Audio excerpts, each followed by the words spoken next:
মিরপুর ডিওএইচএস-এর ১ নম্বর gate সংলগ্ন চমৎকার একটা লোকেশনে সামরিক বাহিনীর অবসরপ্রাপ্ত কর্মকর্তাদের দ্বারা পরিচালিত চমৎকার একটা প্রজেক্ট, শেয়ার ভিত্তিক প্রজেক্ট।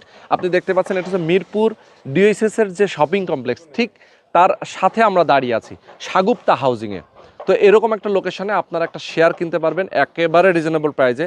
জমির শেয়ার কিনে মাথা গোজার একটা ঠাঁই, এরকম একটা প্রাইম লোকেশনে খুব কম টাকায় মাত্র 50 থেকে 55 লক্ষ টাকার মধ্যে আপনার একটা অ্যাপার্টমেন্ট হয়ে যাবে আপনার নিজের, আপনি যেখানে বসবাস করতে পারবেন। অথবা যদি বিক্রি করেন 3 বছর পরে আপনি 1,20 থেকে 1,50 লক্ষ টাকার মধ্যে আপনি এটা সেল করতে পারবেন, যেটা আপনার অনেক প্রফিট এনে দিবে।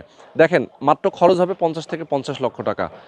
মিরপুর ডিওএইচএস-এর ভেতরে যদি আপনি একটা অ্যাপার্টমেন্ট কিনতে চান, এটার ভ্যালু কিন্তু এখন বর্তমানে আছে 1.5 কোটি টাকায়। 3 বছর পরে গিয়ে আরও বাড়ার কথা, বাট আমরা সেটা নিয়ে চিন্তা না করে আমরা 1.5 কোটি টাকাই যদি ধরি, তবুও কিন্তু 1 কোটি টাকা আপনি প্রফিট পাচ্ছেন। তো যারা শেয়ার প্রজেক্ট নিতে চান, যারা প্রবাসে আছেন, যে যেখানে আছেন, এই জায়গাটা দেখতে পাচ্ছেন 12 কাঠা একটা জায়গা, এটার উপর একটা বিল্ডিং হবে, যেখানে আপনি একটা শেয়ার কিনবেন, জমির মূল্যটা পরিশোধ করবে, আপনার নামে জমি রেজিস্ট্রি হয়ে যাবে, বাকি টাকা অল্প অল্প করে পরিশোধ করবেন, আপনি একটা ফ্ল্যাটের মালিক হয়ে যাবেন।